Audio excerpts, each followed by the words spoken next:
Great hustle. Oh, look at Clarkson from way downtown. Goodness gracious. Well, he made that one from Los Angeles. How many shots like this one have you seen on FIBA courts? For Jordan Clarkson in the Philippines jersey, that's casual business. He played in 2 qualifier games for them last summer, and you could make a top 10 highlight reel from those alone. Half-court buzzer beaters, one-legged Nowitzki fadeaways, you name it. But can this laid-back NBA style of basketball, where insane pace and ISO plays are the 2 main things, help the hosts of the World Cup surprise everyone? Let's analyze their chances to reach the playoffs. Clarkson launches it from just inside half court and he makes it.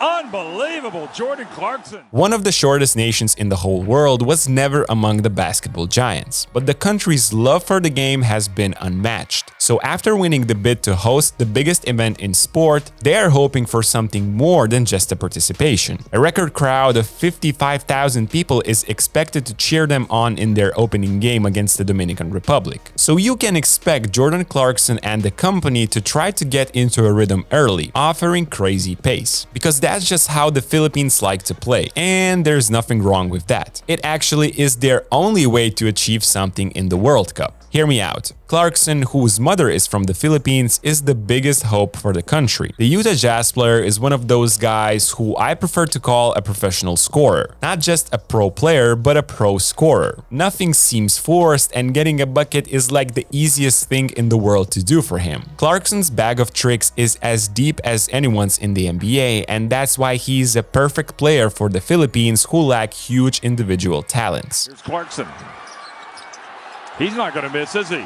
Exactly for this reason, playing fast is their best bet, because when they wait, the opponents can set up their defensive traps and force the ball out of Jordan's hands. Despite shooting wide open, it isn't a given his teammates will succeed. The majority of them struggled to convert on kick-out passes from Clarkson, with a couple of shots not even grazing the rim. Will the pressure of the home court advantage be helpful or not? In any case, that's a smart tactic, but you don't need to be a genius to realize it. If Lebanon and Saudi Arabia implemented it last summer, don't be surprised to see much more of this when the best teams in the world will face the hosts. The outcome of these free shots will have a huge impact of how far will the Philippines advance. However, in transition, the story is completely different. The Philippines try to push the tempo even after allowed baskets, much like NBA teams do. Having Clarkson obviously helps. How many can execute this in and out behind the back dribble as smoothly as him without losing the speed? Here he comes. Clarkson goes behind his back and the lob! Much more like it! Or pull up like Carmelo Anthony in the transition with a defender in his grill. When he is in attack mode so early, we witnessed moves that usually are seen only in videos from summer practices. In and out dribble smoothly transitioning to a one-handed scoop layup is another proof of it. Yes, he isn't perfect either. Every once in a while there will be a lost ball, over dribble, or an air ball. To be honest, the last two usually go together. But attacking quickly allows the Philippines to have a positive offense, especially in the empty corner. Here, a pick and roll involves their 2 best players, Clarkson and Kai Sotto. The duo has all the space on one side of the court to operate, leaving the opposing defenses in question. How do we cope with this? But let's leave the possible defensive strategies for the enemies. Other times, if it's not a fast break or an early empty corner pick and roll, I don't fancy Clarkson arriving with the ball in his hands. It leaves the host predictable and easier to defend. Instead, what I would like to see more is this nice scheme with decoy action before getting into the main movement for the star guard. More people touch the ball, and it's harder to be ready when it's Clarkson's turn. A zoom situation in the end forces the defender to cut under the first screen. Jazz guard reads it well and then serves up a timely pass.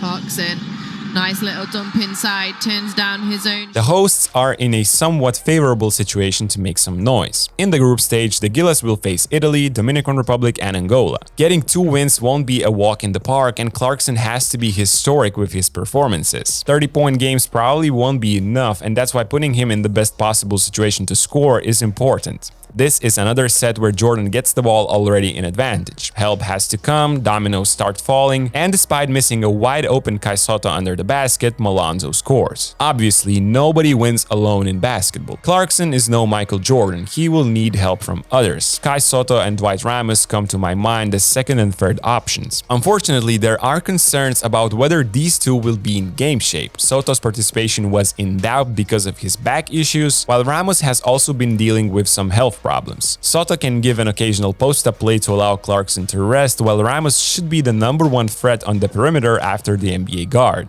The man in the middle, Soto, will be challenged in pick and rolls though. If opposing teams are smart, and they're probably going to be, they will target Clarkson and Soto defensively as much as possible. Getting them tired would mean lowering the opponent's field goal percentages. Soto isn't fast enough laterally to execute hedges or switch onto high-caliber guards on the perimeter, but getting a shot off in the paint over him isn't comfortable. In the middle, great defense by Soto. Ramos, on the other hand, could be the guy the Philippines lean on when Clarkson sits, although that's highly not recommendable. Dwight's quickness allows him to create opportunities for himself at the rim and sometimes even call his own number in late clock situations. I thoroughly enjoyed this sidestep back three, but can he do that against Dominican Republic or Italy? I guess we'll have to just wait and see. If they want to shock the world, beating Angola and the Dominican Republic won't be enough. We wouldn't call that a shock, would we? A pleasant surprise more so. But eliminating either Italy or Serbia, no, that's a stunner. However, there is a major issue standing in front, and that's the host defense. Clarkson himself has never been known as a lockdown defender. Soto can protect the paint but has slow feet. Their team defense,